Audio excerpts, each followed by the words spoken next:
Let's start. Good afternoon, ladies and gentlemen. It's my pleasure to warmly welcome you today on this webinar on child labor due diligence. My name is Alice and I'm the head of programs at the UN Global Compact Network Switzerland and Liechtenstein. The objective of our network is to draw the attention of companies to the relevance of social and environmental issues for their activities and to support members in the implementation of responsible business practices through trainings and other learning formats. As you probably all know, because you probably already have attended this webinar series, we are your host today because we have been mandated by the SECO to organize this webinar series on child labor due diligence with the aim to support and guide companies in the implementation of their child labor due diligence process and also to promote the exchange of experience and good practices among companies and other stakeholders. I would like to thank again SECO for their trust and for their pleasant collaboration. Today's webinar is the fourth, and it's also the last webinar of our series. You will have the possibility to upload all the recordings and the slides of the past webinar on our website. Today, we will focus on grievance mechanisms, remediation, and communication. We will start with Regula Meng and Dominique Riedmann from Focusrite, talking about practical steps to establish effective grievance mechanisms, remediate impacts, and communicate. We will go on with a case study by Sukafina, done by Catherine Rebinder. She's Corporate Social Responsibility Manager at Sukafina.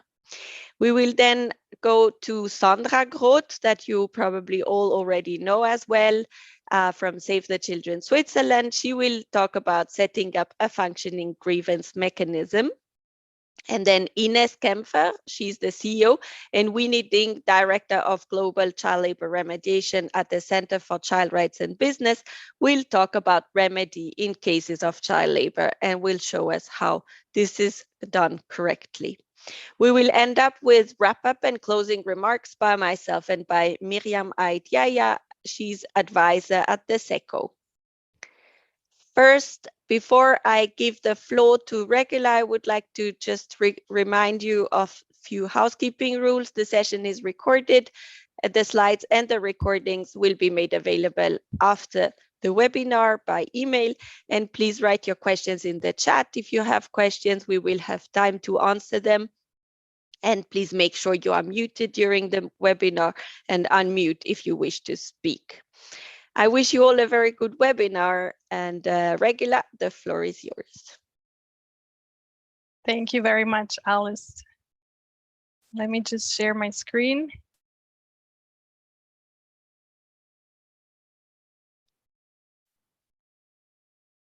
So good afternoon, everyone, and welcome also from my side. My name is Regula Meng. I'm from the business and human rights consulting firm Focusrite, and I'm happy to be here today with my colleague Dominique Riedmann. And we'll have about 20 minutes to have a closer look at the ILO IOE Child Labor Guidance Tool and what it says about how companies are expected to communicate on their child labor risks and impacts, how to establish grievance mechanisms and remediate the impacts that are identified. And as a quick recap, I'd like to start with this overview of the whole child labor due diligence process, just to give us some orientation of how today's topic relates to the company's broader child labor due diligence process. So what we saw in the second webinar of this series is how the company can adopt a child labor policy commitment. We also saw how it can identify the child labor risk and impacts along the value chain and how it can prioritize the most severe risks for action. Then in the next webinar, we had a look at the measures. So how can the company define measures to address the identified risks and embed child labor in the different functions and processes of the company?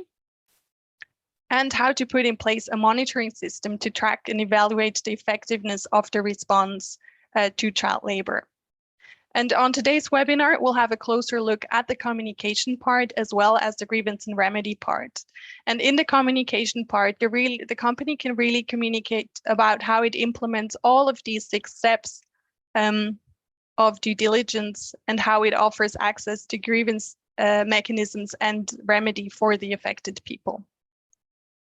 So today again, we have invited our special guest from a fictive retail company to discuss more in detail how to communicate and offer access to grievance and remedy. So welcome again, Dominic. You are the Sustainability Officer of the fictive Swiss Retail Ltd. And you told me that your company is currently preparing to communicate more on addressing child labor risk and impacts following the ILO guidance tool. So can you tell us a bit more about what you're currently working on with regards to communication? Yes, thank you, Regula, and good afternoon, everyone. We are currently preparing our annual human rights report. And just to be sure, I wanted to double check with you what exactly is expected of us with regards to communication about child labor. Thank you, Dominic. So in a nutshell, what you're expected to communicate is really what the company's efforts are to prevent and mitigate child labor. And it's also important that you report formally in case you have identified involvement with severe child labor impacts. So this means that the severity of the risks and the impacts that you identify will influence what the communication will look like in the end. And the severity will also influence the form and the frequency in which you communicate. So the more severe the expected impacts or the risks are that you identify, the more detailed and frequent should your communication be. Another important point to consider is accessibility. So this can, for example, relate to the language that you choose to communicate in, to the communication channel that you select. So for example, if it's written communication, if it's direct communication, and so on, is it online, offline? And this is to really make sure that the information that you share is accessible to the audience that you intend to reach. And this also relates to one of the objectives of the communication, which is it should enable your stakeholders to evaluate if your response to the risk and the impacts that you've identified, if it is adequate. So this really requires, of course, that you adapt your form, your frequency, your communication channel in a way so that they can use this to identify. And another important point is that you consider any risks that might arise from your communication. So for example, if you take pictures, publish pictures, if you refer to specific case studies and so on, and make sure that the way you communicate doesn't cause any risks to the people that you communicate about. So this is an important point. And for more detailed requirements, you can also refer to the ILO IOE Child Labor Guidance Tool. And in section C5 of the guide, there's really good in-depth information about how exactly you're expected to do that. Okay, one challenge that we are discussing internally at the moment is the reputational risks involved in transparent communication. What's your stand on this? How actively should we communicate? I mean, we know that with all the measures we might take, we still want to be able to fully eliminate the child labor risks in our value chain. Yeah, this is a dilemma that many companies are facing.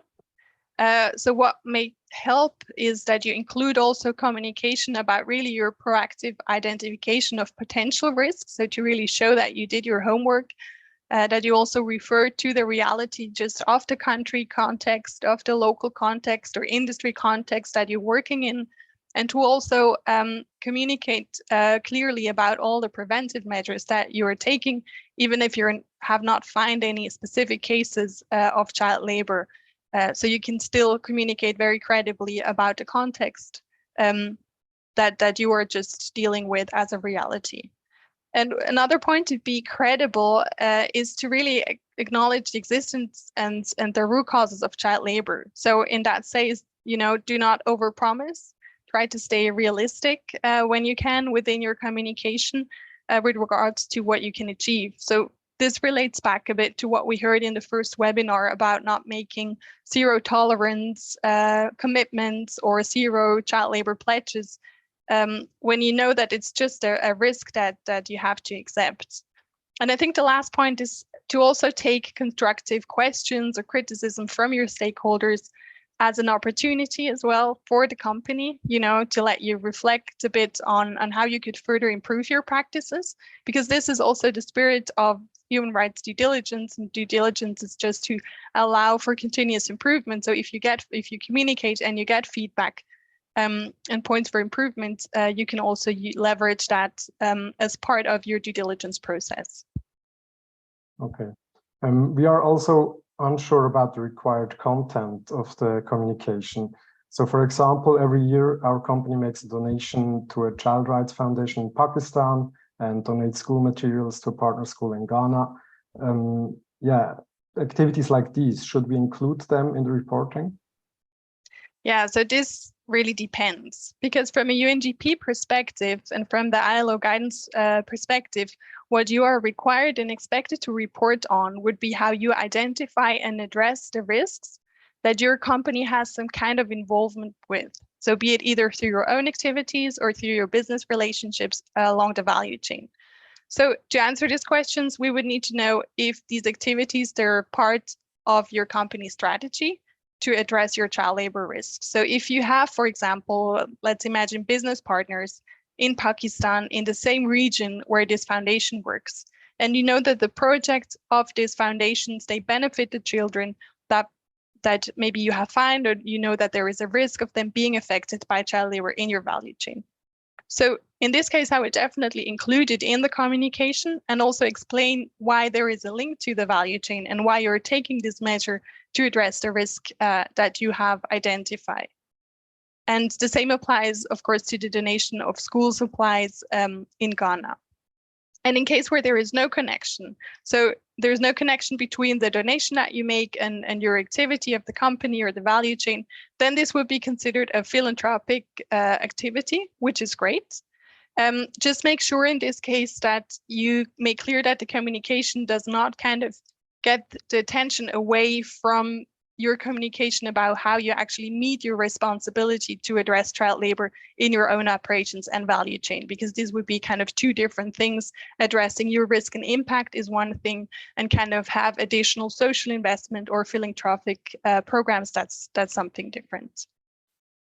Okay, so that means when our actions are not linked to our value chain, they do not really count as a measure in the sense of the UNGPs.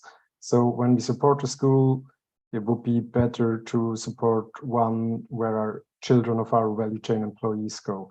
I need to check if this is the case in the projects we are currently supporting. Now, can you give me some examples of the type of information we should include in our report?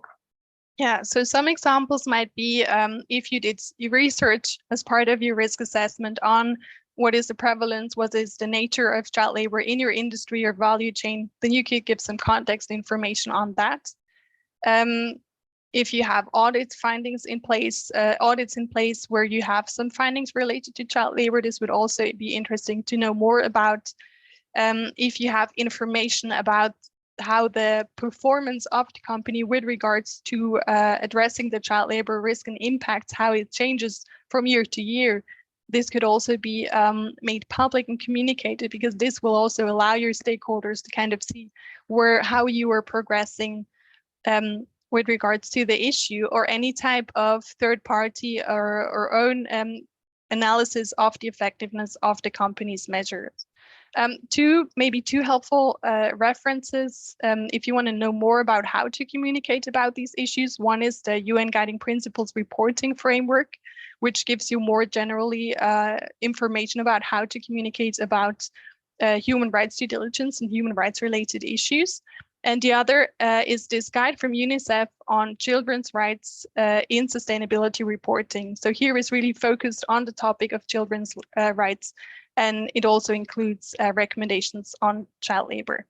So I know this might still sound a little generic, so I want to briefly show a company example on how communication on child labor risks and impacts can look like in practice. And I took here some information published by Nestlé in the context of the Nestlé Cocoa Plan.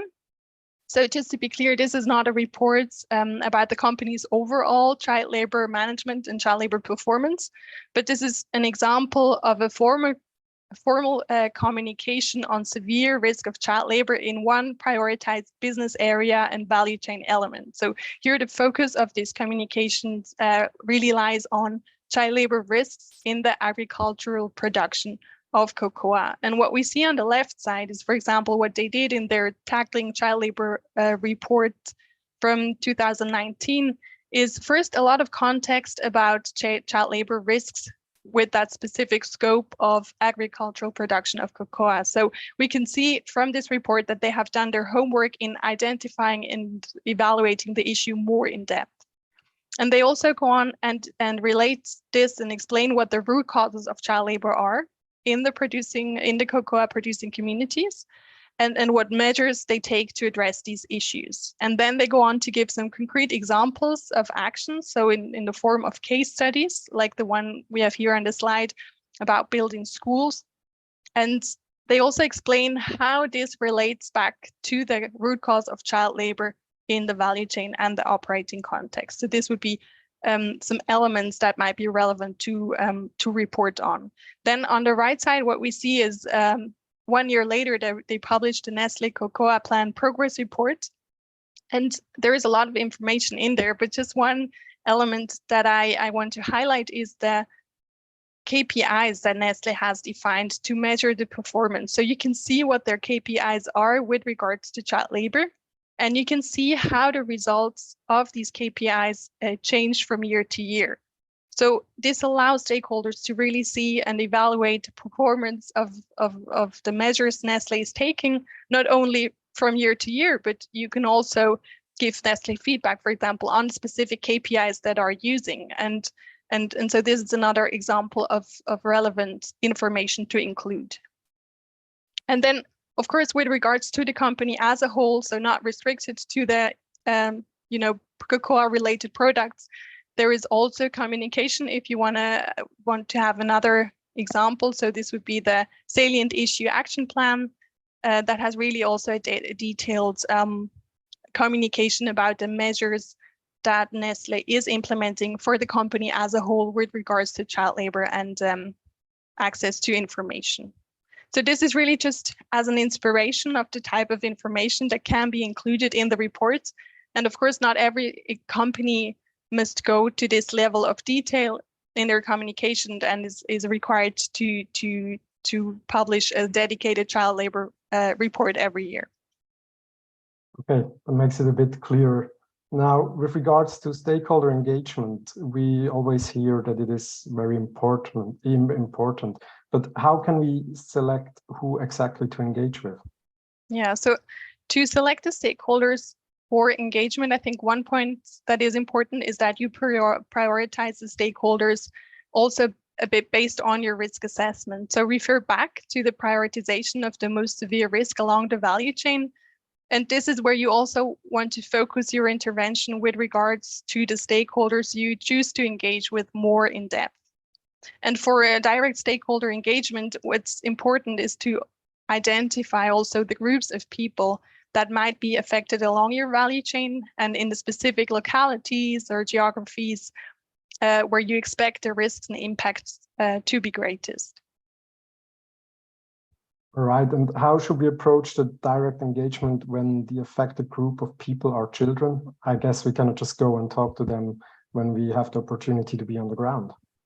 Yeah, so children, of course, they're a group of particularly vulnerable people. So there needs to be special care taken when you seek to engage with them directly. So it's important that you follow some expert guidance on how to do this. And I've inserted here on this slide a link to a UNICEF guidance tool that specifically speaks about this question. You can also partner with organizations that has experience in engaging with children, for example, with an NGO.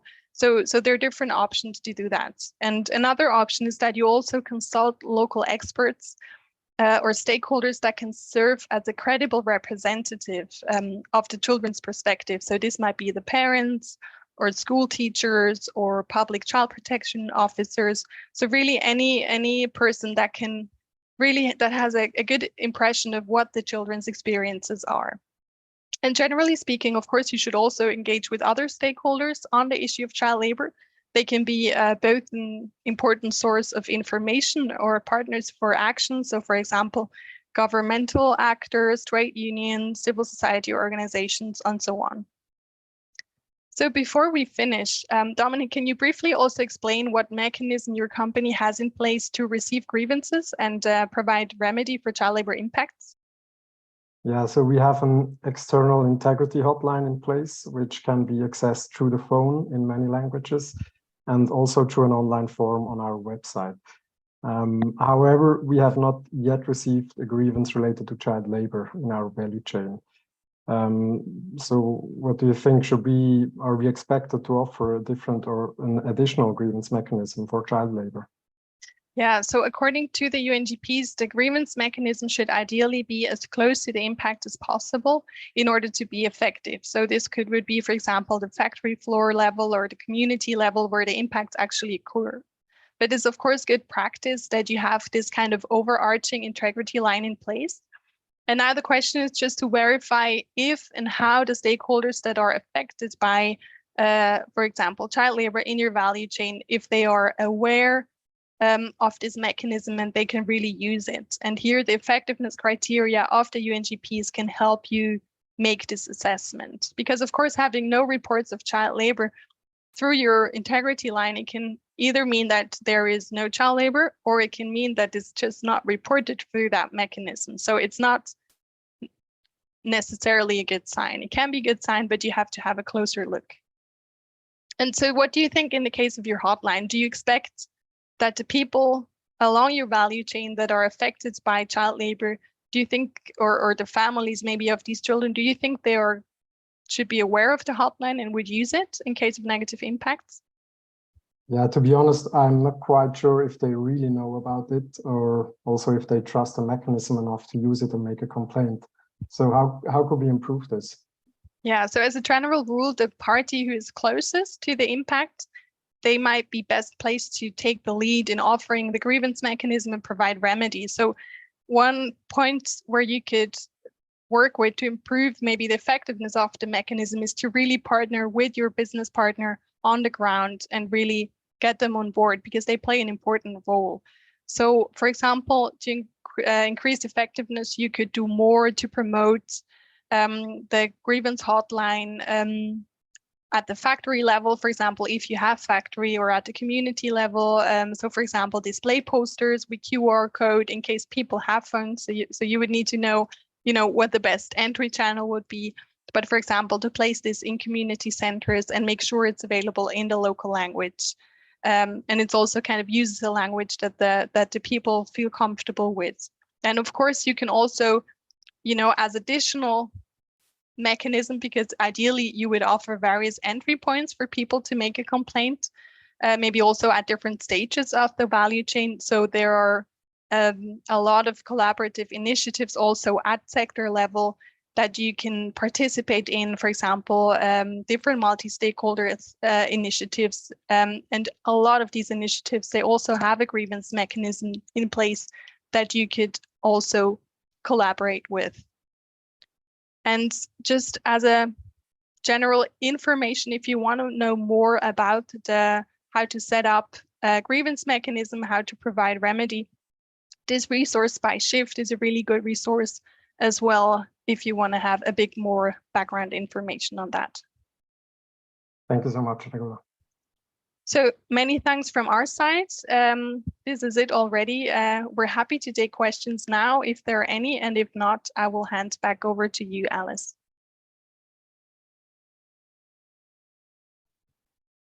I don't see any question for now. Thank you so much, Dominic and Regula. That was very helpful.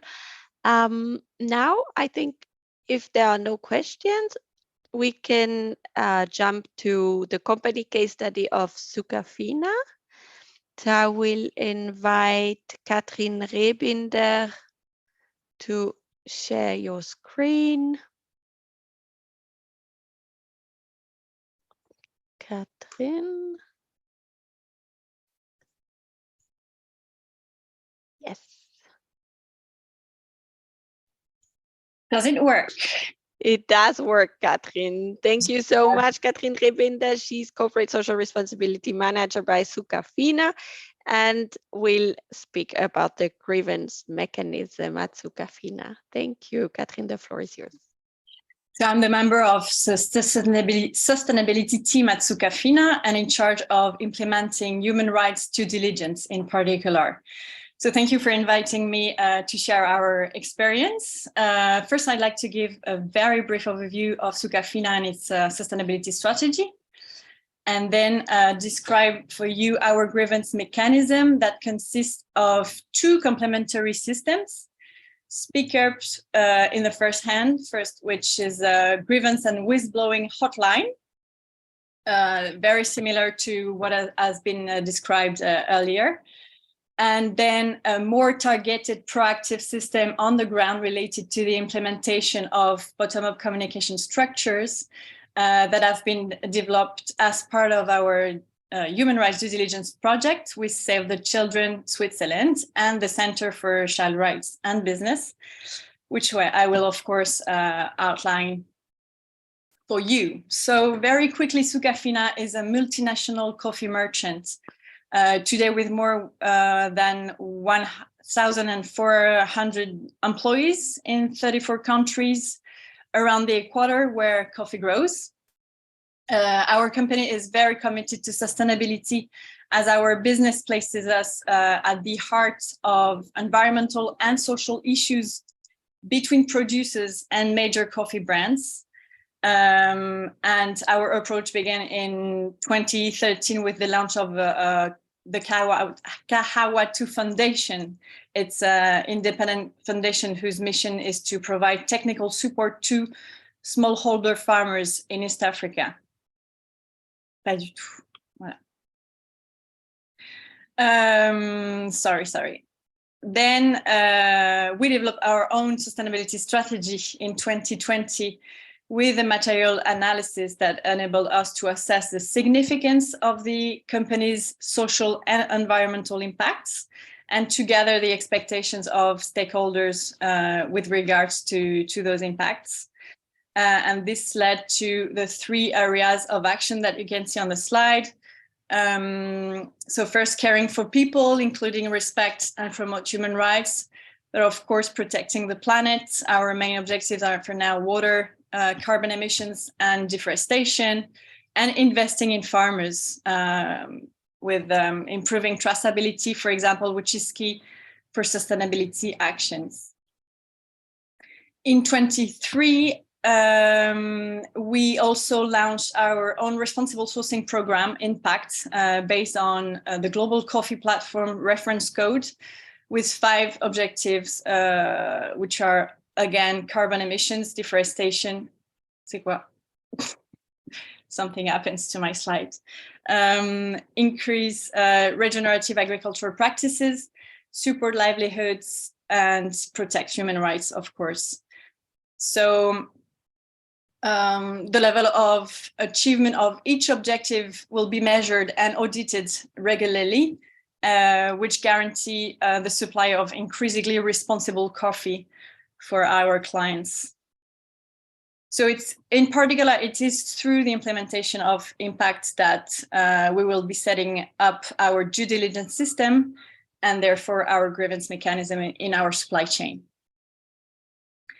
So what is an effective grievance mechanism? In the framework of the UNGP, an operational level grievance mechanism is defined as a formalized means through which individuals or groups can raise concerns about the impact that a business has on them, including but not exclusively on their human rights, of course, and can seek and they can seek remedy. So the purposes of such mechanism are firstly to allow stakeholders, including local communities, to raise concerns and provide opportune feedback about adverse human rights impacts. So sorry, I talk about human rights because for us, it's not only child labor, of course, including child labor. And secondly, to complement the human rights due diligence process. And thirdly, to allow these stakeholders, right holders, to claim a remedy if the adverse effect has already been caused. And in line with the ILO conventions, an effective grievance mechanism should be accessible and in local language, gender sensitive. That means that at minimum ensuring gender diversity in people who will handle the grievance.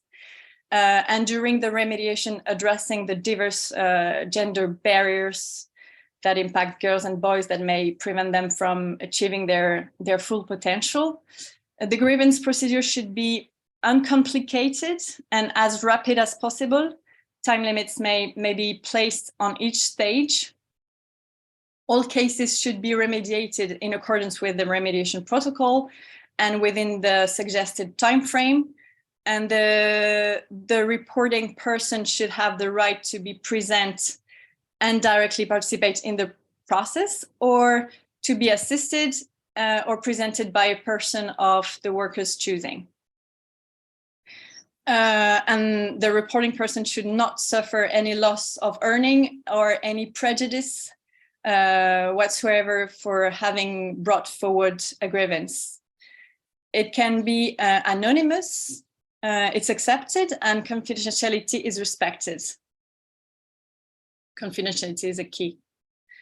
So in 2016, Sukafina released a group code of conduct that explicitly referred to a grievance mechanism and whistleblowing system. It's often linked one another. In 21, we revamped our grievance and whistleblowing mechanism in depth, and we called it Speak Up. This is our hotline. It was a way to provide confidential and secure channels for reporting concerns regarding Sukafina activities, to detect and prevent misconduct and breaches of our code of conduct and applicable regulations, and be as close as possible on the risks of the risk on the ground. So Speak Up also intended for whistleblowers, but using a platform provided by a third independent that guarantees the security and impartiality of the process. It enables anyone to contact Sukafina's head of office in Geneva directly and anonymously if they wish. And a response should be provided, and it's guaranteed within 48 hours. So the tool is operational today, free of charge in all the countries where Sukafina is present. Training have been provided internally to all our sites and externally during training courses given to farmers and local communities. This should be renewed on a regular basis. Posters, as you can see on the slide, translated into 17 languages, from Vietnamese to Chinese to French. Let's be crazy, have been put up in all the premises, and they offer a range of ways to get in touch with Sukafina, such as a QR code you can flash to the website, but also an email address and a free hotline.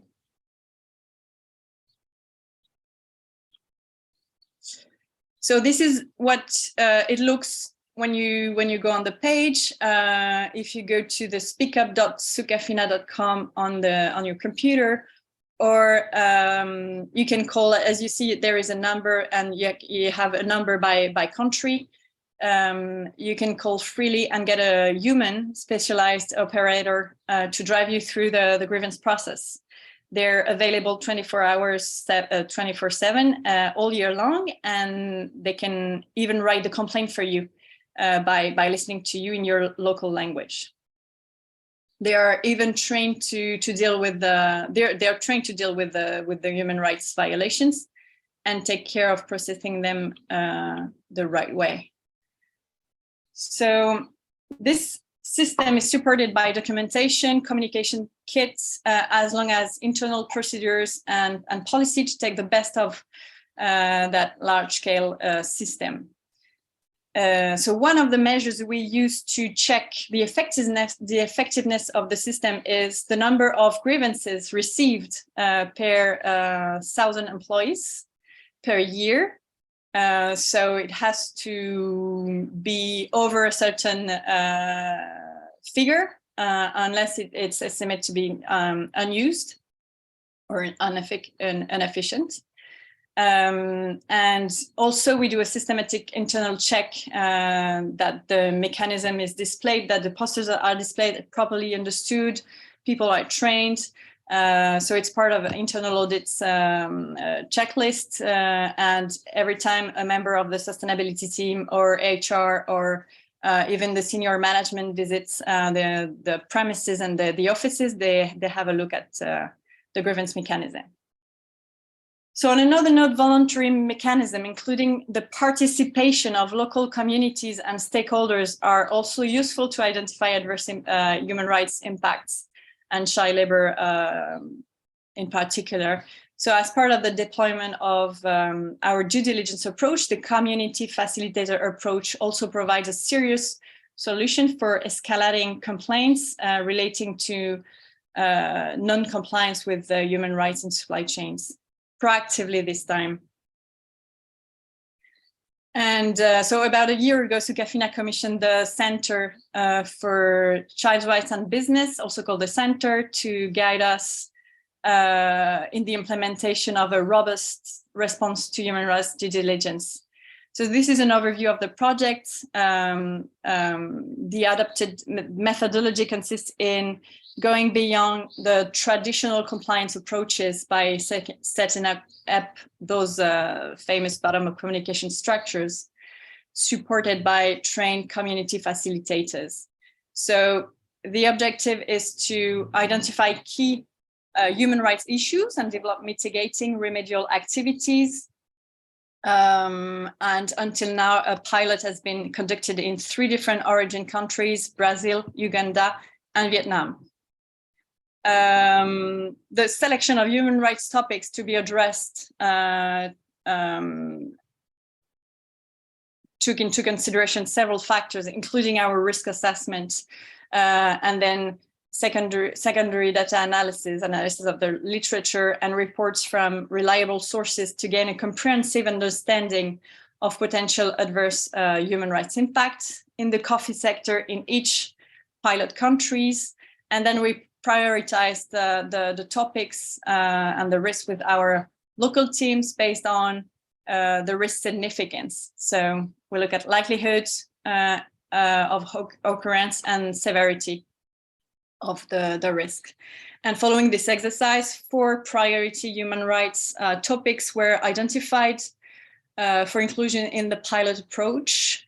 Child rights, of course, so issues related to child labor, recruitment practices and forced labor, protection of women, specifically gender-based violence, and health and safety, so workers' protection. Bottom-up communication structures, also called the community facilitators approach, is a community-based system designed to monitor the human rights risks and abuses, including child labor in supply chains, and facilitate protection measures. So the structure is based on the selection and training on community facilitators who engage in interaction with the key community members and provide valuable insights to Sukafina regarding human rights challenges and real issues met by the communities we work with. So this approach will enable Sukafina to discreetly and sensitively identify human rights risks and impacts in its supply chains on a continuous basis. So this is another level of grievance mechanism, and it's a proactive mechanism and an ongoing one. So we literally have our eyes and ears on the ground. By effectively engaging with local community stakeholders, it enhances the efficacy of the whole human rights due diligence approach. So to build those structures, main activities have been training of trainers, training of Sukafina teams, training of the community facilitators, on-site engagement with the community stakeholders, and then connect the community facilitators with the farmers, which is they are selected by the community. So it's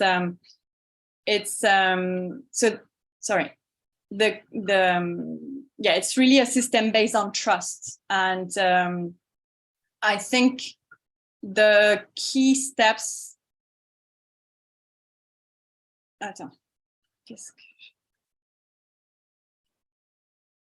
Sorry. The key steps to guarantee the interest and the efficiency of this approach that are essential to this approach is that it's a human rights risk-based and needs-driven approach. So my recommendation here would be to be well informed by the prior impact assessment, for example, to be specific and needs-oriented in your actions, while remaining open, of course, because a grievance mechanism is used first and foremost to obtain a broader understanding of your real impact as a business. Then stakeholders engagement, connecting with local stakeholder will help with the contextualization and local insight generation, which will help you to better understand once again the risks and the problems involved and strengthen your grievance mechanism. So in the next slide, I will list the people we met during our on-site visit to Uganda, just to give you an example. And last but not least, ongoing monitoring and feedback from the bottom up. How do community facilitators report to us? That will be explained in the last slides. So I won't say more about it, as it's not the purpose of these presentations, but whenever human rights issues are identified, the community facilitators will report to us and collaborate with the relevant stakeholders, working alongside with Sukafina to mitigate and remediate these issues. And in high-risk regions, Sukafina will also work with its clients and partners through the impact program, notably, and within a landscape approaches to address the root causes of the identified issues, including child labor, of course. So very quickly now, the stakeholders engagement process, you can see in Uganda, we engage with local authorities and community leaders, with leader farmers, leaders of community, of farmers cooperative, sorry. We also met children, students, out of school youth, and that was really enriching and allows you to have an overview and a global picture and a sense of what are the real challenges in the fields. These are some pictures of our visits, but also community facilitators trainings.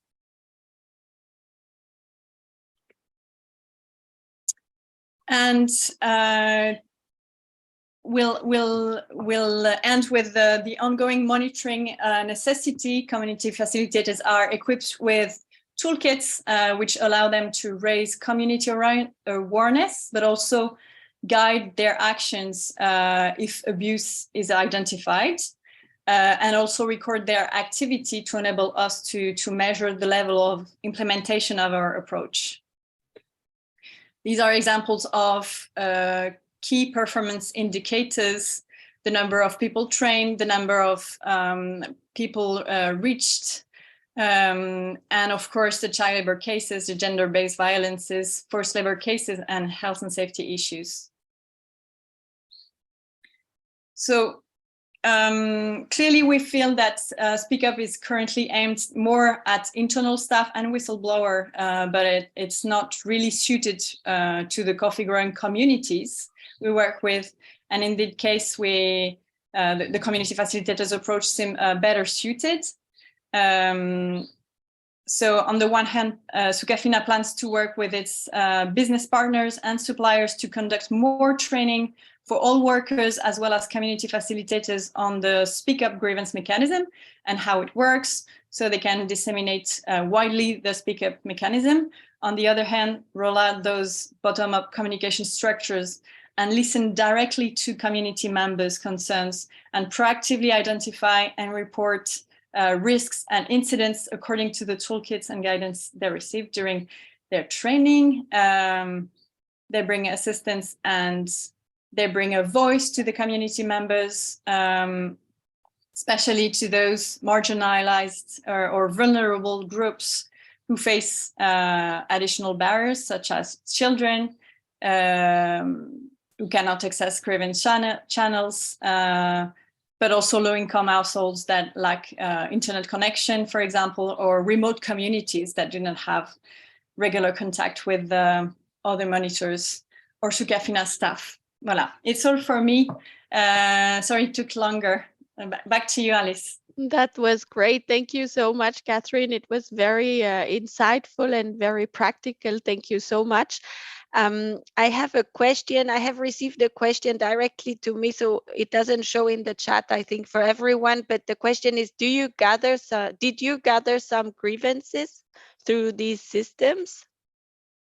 Through the Speak Up grievance mechanism, we did, but not related to child labor. Mm-hmm. And through the bottom-up communication structures, community facilitators approach, yes, we are doing a great job identifying some cases, and we had the opportunity to bring a remedy to one of these cases this year.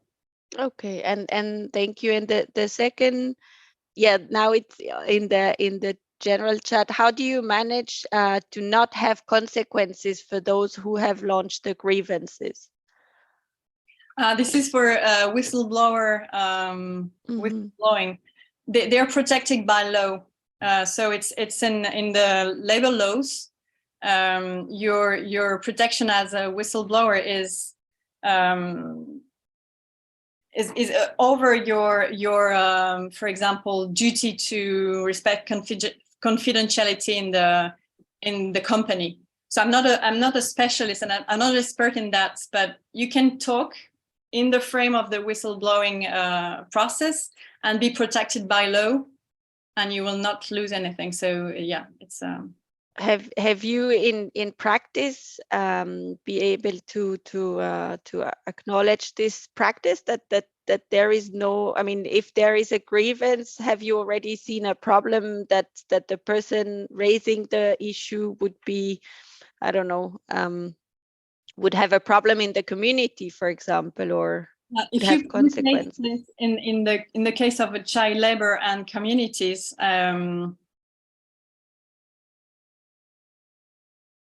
we don't have a clear answer on that. It's just that the community facilitators have the trust of the farmers, so they will just their mission is to identify and report the cases. Mm-hmm. If they feel that the farmers could be put in jeopardy, they will be discreet about it. Mm-hmm. Okay. Never faced this kind of issue for now, but it's an interesting question. Thank you very much, Catherine. Now, so if you have in the audience more questions for Catherine, she will be with us until the end of the webinar, so you can still ask your questions in the chat. Now I would like to invite Sandra to share her slides. Sandra, she is Sustainable Supply Chains Manager by Save the Children Switzerland, and she will speak about functioning grievance mechanism. Thank you, Alice. As mentioned, my name is Sandra Groth. I'm a Sustainable Supply Chains Manager at Save the Children Switzerland. I'm very happy to be part of the fourth webinar as well, so to bring it to a nice final end. And I think some of the points I'm going to mention have already been discussed, but let me try to put the success criteria of a grievance mechanism in a nutshell and maybe add a few insights into that. So before I start going into success criteria, I would like to take a step back to have a little thinking about the spirit and purpose of a grievance mechanism, because I think that should also reflect on the way we set it up. Obviously, it is a channel for workers or farmers to anonymously share their concerns. So it increases the transparency about working and living conditions within your supply chain. And by that, it can help you to identify human rights risk. And it's also necessary to comply with legal obligations. So there's not really a way around. But it can also help you to identify rooms for improvement where you can build up your supply chains in a better way. It shows your commitment to protect human rights and child rights, and it can help you to build up this trustful relationship with your employees, with suppliers, with communities. So don't see it just as a mandatory thing that you need to set up, but also as an opportunity to get closer to your supply chain, to get more transparency and a better trustful relationship. Thinking about success criteria, and some we have already mentioned, there are lots of questions you can ask yourself when starting to design a grievance mechanism. What is the literacy rate? Is there regular electricity in that country? What different languages are spoken? Do the people have access to the internet?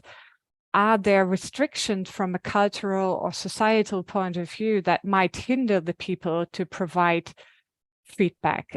Even the term grievance or complaint might already be a bit tricky, because there are some cultures where it's just not common to share any complaints. So it might even be better to frame it differently and call it a feedback channel or something, to be a bit more neutral about it. So I think one of the most important points, and we already, I think Catherine mentioned it as well, is about the accessibility. So make sure if you design a mechanism or think about different channels that you consult the right holders to ensure that it's going to be a functioning system in the end. Because there are different options, so maybe it's even a combination of channels, and it's important to put enough effort into it to ensure that there is access to that grievance mechanism, or you might realize there is no grievance coming at your end. And then once you set up the mechanism, share the information, make the people aware, tell them how it works, what happens with the feedback, what might be the appropriate topics to bring to that grievance mechanism, because there might also be topics which do not really belong to it, because they do not refer to your business or your supply chain activities. Anonymity we talked about, and confidentiality, safety of complaints, that refers to whistleblowing, but also to grievance mechanism in general, that there shouldn't be any negative consequences for those people coming forward with a complaint or a grievance, not on a local level and not on a global level. So that's something that needs to be ensured.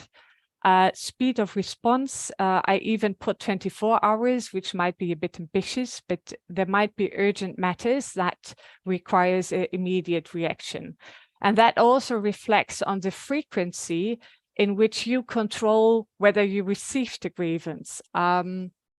Just a small anecdote, I think you might have seen, there are lots of factories throughout the world which have a kind of complaint box or suggestion box.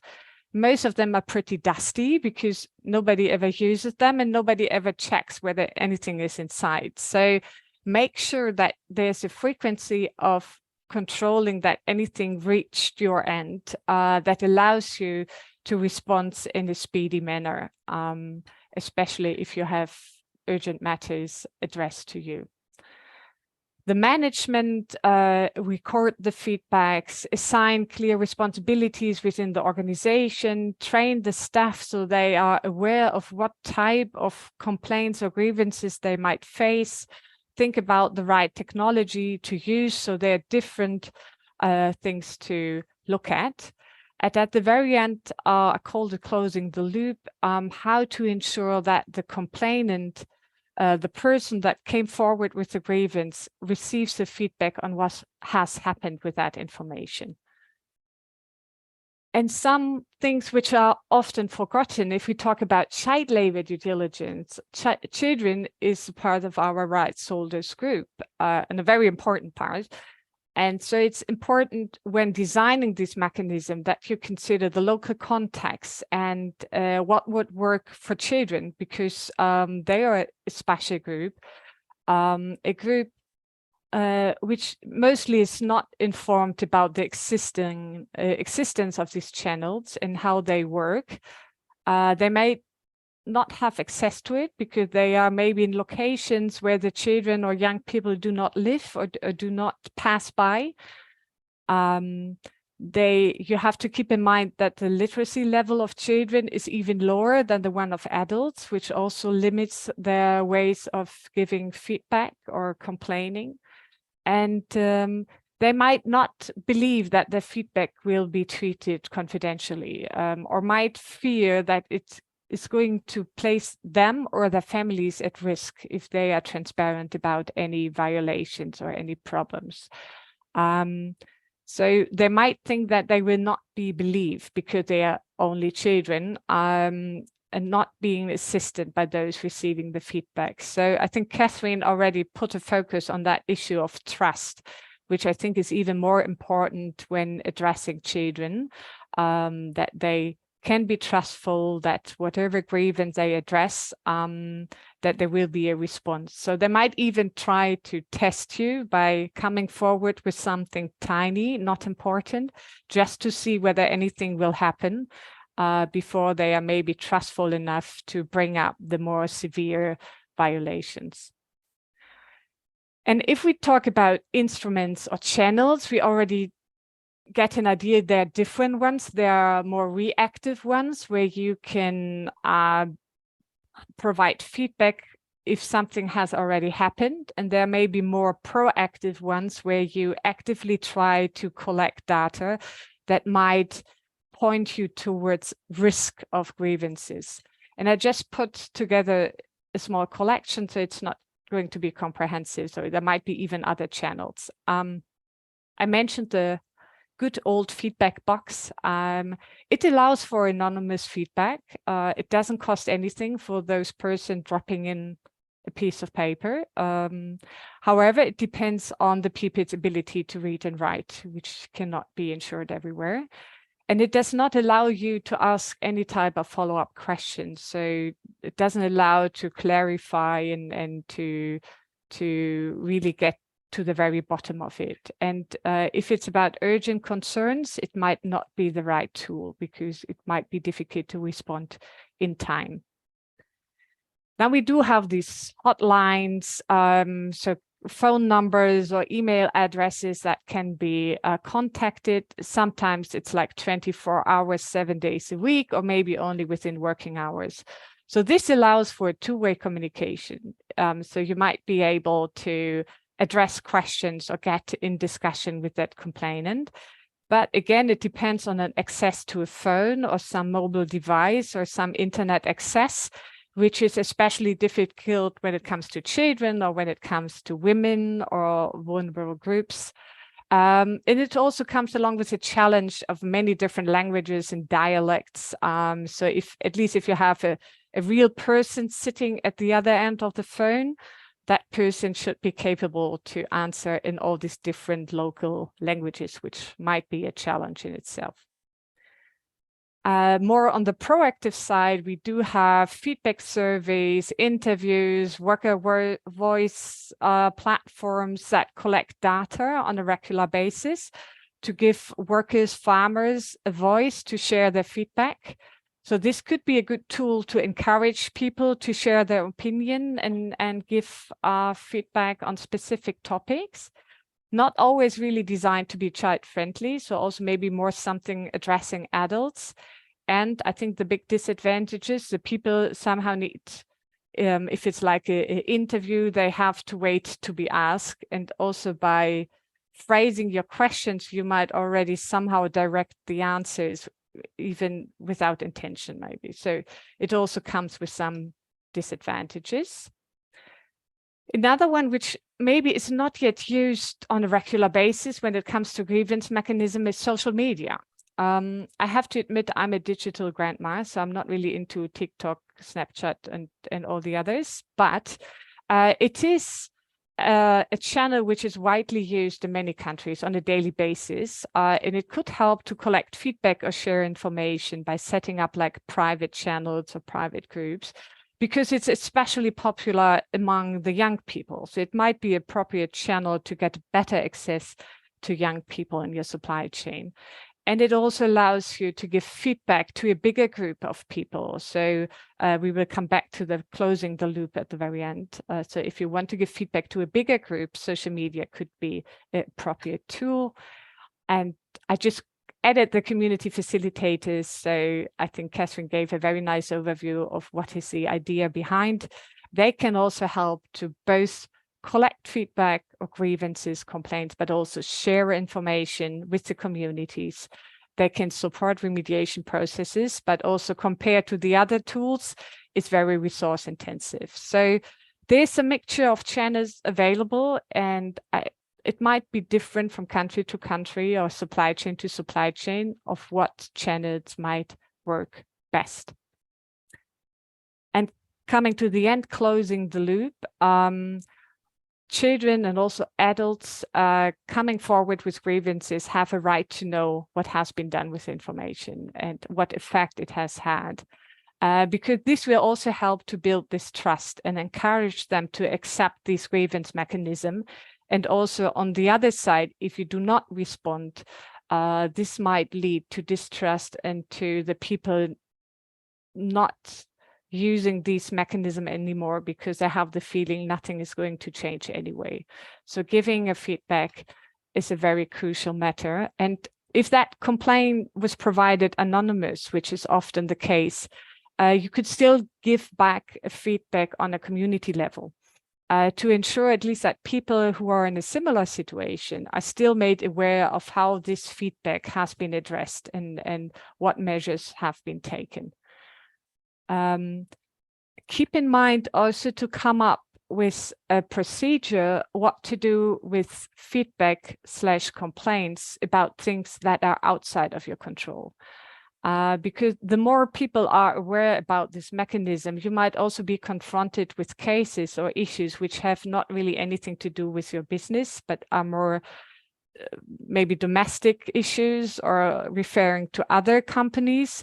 So make sure to map out on a country or local basis, what are potential pathways you could refer this person to? Are there local support services you could appoint or local reporting procedures that you could guide those people to? Because it's also crucial, even if you cannot address the grievance, and this might happen, it's important to close this loop by explaining the person why you cannot do what the person has requested, but that you have listened to the feedback, that you understood the concern, but that there are specific limits or reasons why you might not have been able to respond to it. So that was it, trying to put it in a nutshell. Thank you very much for having me through all the 4 webinars. I'm very happy to answer any questions, or also later on, feel free to reach out to us. And if there are no urgent questions yet, I hand over back to Alice and look forward to the final part of the workshop. Thank you so much, Sandra. That was very interesting and also very guiding what we can do. I don't see any question in the chat, so for the sake of time, I think we will directly go to the other part. This is the remediation. We will have Ines Kempfer and Winnie Ding from the Center for Child Rights and Business. Ines, I think you are the one to start. I am. Thank you so much. And also thanks everyone for having us. Also the 4th time, for me personally, I think the 3rd time on this webinar. And I'm actually really happy to have this last session, because I think I mentioned it in the very first webinar when we were talking about identifying the issues that at some point we're going to come to kind of a closure and talk about remediation and how we tackle those issues. And so I'm obviously very happy to do that today. So to start with, so one of the things the center does on top of many other things is that we have a service in place where companies can call us, and I'll talk about how that process works in a second, to notify us about child labor cases within their supply chain. This is more and more including agriculture and mining, but we started out doing the service in manufacturing. So manufacturing is the biggest part so far where we're doing this service. As you can see, I just pulled out a few statistics. This is from the end of April. That's about statistic for the last 3.5 years. We've been notified, or we have been notified of 846 cases of child labor, a lot of them in garment, a lot of them through audits, and many of them through unannounced and internal audits, meaning audits that have been run by the companies themselves and not by third-party service providers. I think we can see, we talked a lot about grievance today. Unfortunately, grievance is not always the simplest mechanism to identify child labor. So when we are being notified, a lot of the child labor is coming in through companies visiting their suppliers and then identifying those cases. Now, I'll talk a little bit more about how we do that. Before that, maybe as a quick reminder, we really part from that assumption, or that when we have cases of child labor, that means that the very basic rights of a child are being violated. And because they're being violated, there needs to be some sort of reinstation of their rights. So we talked a lot the other sessions about prevention, for example, and remediation does not nullify prevention, but prevention also does not nullify remediation. So when we are faced with the fact that child labor happened, we do need to act. The center has put forward a couple of what we call due diligence principles for child labor remediation, because in many of the guidances it's mentioned, it's there, but it's often not very detailed, defined what remediation actually means. Some of the key elements of child labor remediation management in particular is that we really respond to the actual needs of the children, that we also take into account the scale and severity of each case. Often, I think that was mentioned by Focus right at the beginning, children are a particularly vulnerable group, and therefore it's often necessary to have the professional support from child rights experts. And we need to make sure that this actual remedy, that can be financial, I talk about that in a second, but there needs to be real action being provided. So if you have a child that is deprived of its rights of safety, of its rights to education, a capacity building will not do it. That's not going to be adequate for those children. The way our process works generally is that companies come to us with some level of identification and make a notification. Sometimes it's very clear. They come and say, we were in this factory or in this plantation. We saw there were 3 children there that were 14. Often it's not very clear. Maybe it's like, we think there were children there, we couldn't assess their age, etc. So we go in, we assess the situation. We don't normally manage to do that in 24 hours, but we are committed to do that within 72 hours. Because sometimes it takes some time to figure out where it is and to provide access, etc. We then, once we understand the situation, have discussions with the parents, the children, as also the companies and other stakeholders that might be involved about what potential solutions are. We're creating what we call the remediation plan. So that's the remediation solutions, in which also it's clearly defined whose role it is to do what. And whenever possible, we try to link to third-party services. Unfortunately, many of the children that we find are in contexts where very little support around them is available. And that's why often then the remediation plan needs to take that into account or create that support. So it's not that we just can call somebody up and say, hey, can you support those kids? Because that somebody isn't there. And so when we do this process, as was mentioned, the quick response is actually quite important because children are really vulnerable. We have seen children disappearing. being threatened, for example, to kind of say that they weren't really working there, or being coached in their answers. It's very important, though, to also engage with key stakeholders, and engagement and continuous engagement also with, for example, factories where child labor has been found. In our view, whenever it's possible to somehow work with or like improve those factories, then we would strongly say keep on engaging, because the moment business links or like ties are being cut, it's going to become much harder to do so. We have had cases where the factories were de facto criminal organizations. Obviously, no brand or no company can continue working with them. But in many cases, these factories are not worse than others in our experiences. And I mean, just kind of, we find it's more effective if we continue engaging.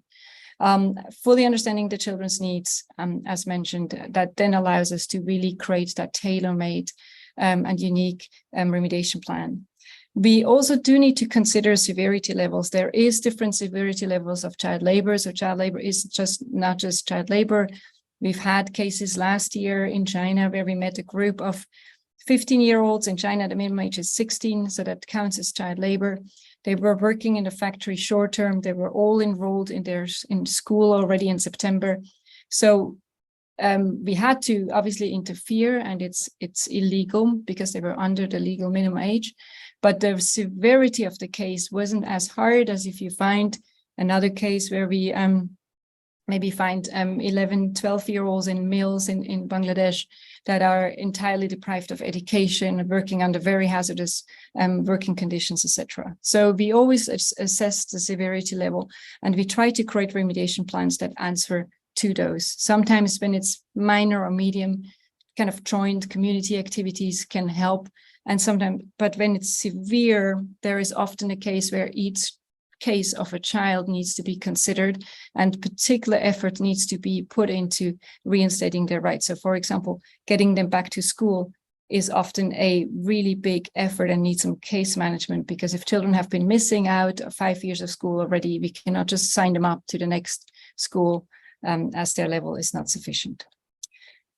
Now, I'm very happy that Winnie is with us tonight. So Winnie is the Center's Director for Child Labor Remediation. That means that she globally supports all the teams on the ground who do the child labor remediation, from the assessment to the case management and monitoring. And Winnie, we have in the very first webinar, and maybe some people remember, I don't know, we talked about a case that we have identified in rattan supply chain in Indonesia, where we came across both children under the minimum working age as well as young workers, so children in working age, but that were working in hazardous position. Winnie, it would be great if you share a little bit what we did once we realized that we are faced with, or once we were identified about those child labor cases. Okay, thank you. And please, let's go to the next slide. Okay, I will introduce a little more about what we did. And actually, we need to conduct various activities during the assessment. And likely that time we have illness to also involved in on-site assessment. For example, we did family visit. We need to interview the concerned child and his or her legal guidance to assess their situation and understand their needs.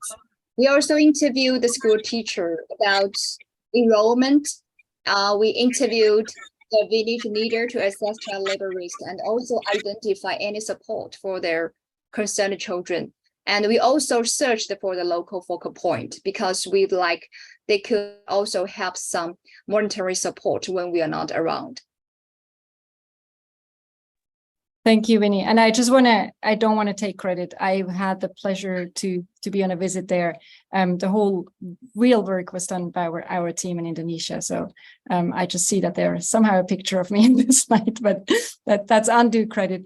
But and Winnie, if you can continue telling us a little bit after we've done all these these interviews and assessments, what kind of the next steps were? Yeah, after we understand all their needs and also their family situations. We provided a tailor-made remediation program for each concerned child. For this case, we provide both individual remediation program and also group remediation program. As you can see here, for the individual remediation program, we provided a psychological consultation for child in need, and also school enrollment, financial support, as well as ongoing support by child rights focal point and the center till they get ready to the end of the program. And for the children who showed interest in income generating activity, they actually provided with group remediation program, which also including financial support, technical support, and also follow-up support by focal points and the center. And if you go to the next slide, I can share you more about the progress. And actually, after we introduced remediation program with children and legal guidance, they all agreed and signed the consent letter to join the program early this year. And you could see that one of the girls has already received professional psychological support from her certified psychologist, and also take a makeup training. She really enjoyed it a lot. And one boy who is going to graduate from junior middle school and expect to register in vocational high school next month. And the following two photos, and you could see that is actually two boys who in a group remediation program. They just finished the photography training program, and they are now anticipating the next training session for fish farming. So all of the necessary materials are already prepared and set up in the local area. So this is really amazing progress. Ines, you are muted. Thank you, Vinny. Sorry. Yeah, I understand the reason why this pond or the fishing program was put in place is because there was no possibility for them to work in a non-hazardous condition in the kind of rattan work where we found them when we visited the village the first time. Thank you for sharing this, Vinny, which I think is a really great example of kind of these combined approaches. Now, we also, in that first webinar, I also talked about the situation in a Myanmar factory where children both under the minimum age as well as a large group, I think over 30 or so young workers who were working in hazardous conditions was found. And great if you can share as well a little bit what we did about that, or what you guys did about that. Okay, thank you. And actually, similarly, we conducted an assessment first, and including family visit, interview with concerned child and parents, and we also visited the local vocational school. And among all these children, and 16 showed strong interest in continued schooling, including young workers. And yeah, luckily we have the clients a great support to ensure that these young workers also enjoying the same school opportunity. And they are supported with individual remediation plan. While the rest, the 21 young workers who would like to continue school working in the same factory, they are involved in the youth care program. And this time, we also assess the factory management system because we also want to identify the gaps. And then we could also develop the remediation program for the factory as well. And here you could see the remediation plan we provided for various stakeholders. So for the children who would like to continue schooling, and the program will cover their tuition fees, living stipends, help identify schools or training centers, and also have the school enrollment. For young workers, the program will assist them to take health checks as they used to work in hazardous working conditions. So they will have chance to join young worker training and be allocated to non-hazardous work. And you could see the remediation program for the factory. So we will help them to build robust recruitment management systems through training and also help them to mitigate the child labor risk and better protect young workers with decent work to them and in the action plan. So yeah, if you'd like to learn the progress, yeah, we can move to the next slides. And actually, I would like to say that this factory was really cooperative, and we also have the strong support from the clients. And actually, we have conducted most of the activities in this remediation program since last November. Now, 15 children already joined the vocational training program, except one who decided to quit due to their family arrangements. I mean, they have another decision. And for all the young workers, their working conditions have been improved greatly. They changed to work in non-hostile work positions. They don't need to work overtime. There's no night shift. And one thing I would like to mention, because all these young workers lived far away from the factory, that's the factory decided to provide a shuttle bus for them, as they cannot take the same bus as other adult workers who need to work overtime. And the following photos, you could see that they also joined the young worker training, and they could learn how to communicate with co-workers, how to protect themselves, and also the health and safety trainings topics also involved in the training. Thank you so much, Winnie. I have one more question. I know that normally we try to make sure that both the clients or the buyer as well as the factory, maybe the supplier in between, are paying for this program, because obviously that costs something. Do you know, can you tell us this case, without names obviously, but who carried the cost? Actually, yeah, for this particular case, both the clients and the factory, they shoulder the cost of the remediation program. Yeah, so this is really a responsible way for all the stakeholders involved in this program. Yeah. Great, thank you so much. So that, Alice, has kind of been our quick kind of sharing on those cases and with these two case studies. If there's any questions, let us know. Thank you so much. That was very, very impressive, and it gives some hope. And I think that's great for the end of this webinar series, that we can see that there is something we can really do to have a real difference, and that if we act, we can change the lives of these children. So thank you so much for these very practical examples. Now I don't see questions in the chat. So if maybe someone would like to raise their question directly and not by writing. I don't see any hand neither. Or maybe someone from other speakers would like to ask their colleagues. If there is no question, I will go to the last presentation, and yes, do you see my screen? Miriam, you can stay. It's nice to have a face as well.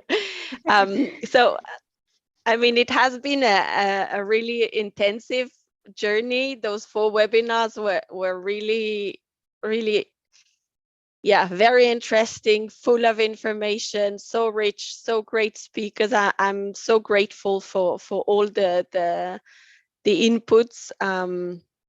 I would like to say a big thank you to Focusrite to Save the Children, Center for Child Rights and Business, and to the companies also who made their inputs. That was really, really great. I have kind of a few takeaways that I wanted just to highlight before I hand over to Miriam.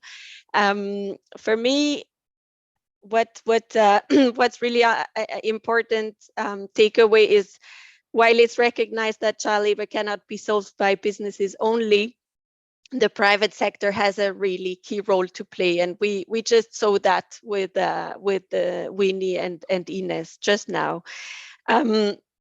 This 160 million children are still working every day instead of playing and instead of going to school, and 80,000 of them are still performing work that is dangerous and damaging for their health.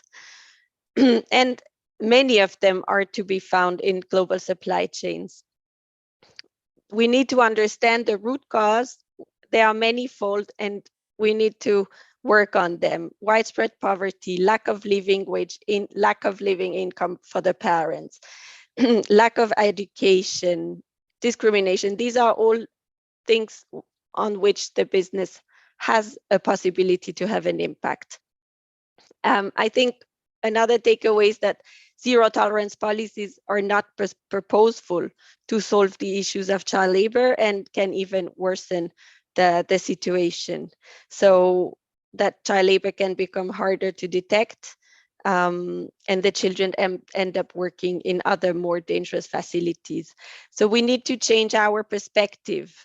We need to change the perspective that a good child labor due diligence process is one that helps find the cases, understand and remediate them, and not one that can say that at the end of the year in the report there is no child labor case that has been found. So a shift in our perspective.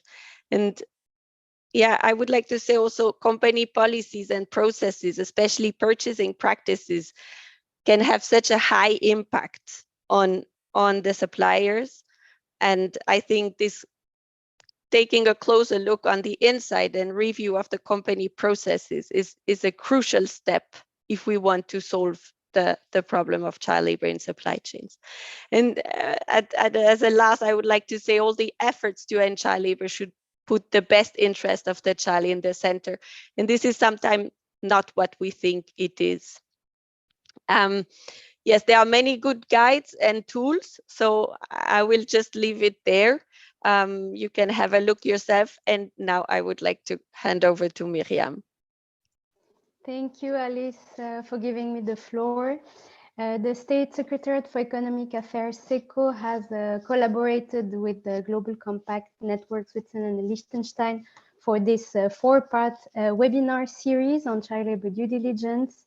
We hope that you have found this webinar series useful and that it will help you to address child labor in your supply chains.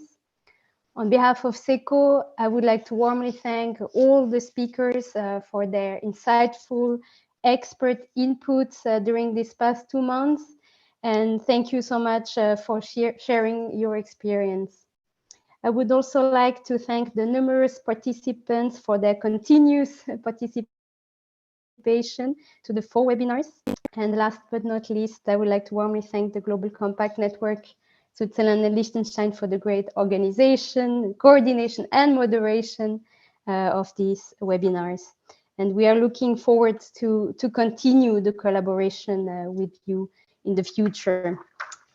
Indeed, SECO's activities continue in the context of the National Action Plan on Business and Human Rights.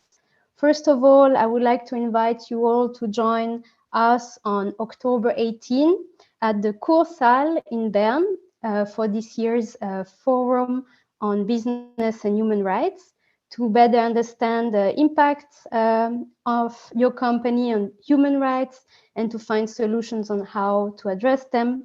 In addition, the forum will provide information on current legal requirements and expectations from the Federal Council, and offer a unique opportunity for the exchange of good practices among companies. We invite you to a full-day event filled with in-depth analyses, engaging plenary discussions, and interactive workshops on the latest challenges faced by businesses in the field of human rights. The program also includes workshops in German and French on child labor due diligence. You can register now on our website. The link is on the slide. I believe the slide will be circulated. And moreover, we are collaborating with the Child Labour platform to enable Swiss companies to discover the work of the platform while participating to the annual meeting. The Child Labour platform is an international business network that is hosted by the International Labour Organization, the ILO. And the next meeting will take place on the 29th and 30th of November 2023. So if you are interested to participate, please send us an email and you will find our email address on the slide as well. That's it for my side. Thank you very much for your attention. Thank you so much, Miriam. Thank you also for the collaboration. We just wanted to, just wanted to ask for your feedback. So I see that many people are leaving actually, but we wanted to just give you a small survey to get your opinion on the webinar series, but also on what kind of support you would like for the future. So it is shared now in the chat for the ones of you who would like to have it done, so that you can answer to the survey right now. It takes about 3 minutes. It's really short. So if you would like to do that now, that would be great. And otherwise, we will send the link to the survey in the follow-up email. So I think that with that, I hope everyone has seen the form. Thank you, Adrian, for your comment. Thank you all for your comments and for being with us. And yes, then I think we can close the session and have a great afternoon, everyone. Goodbye and see you soon.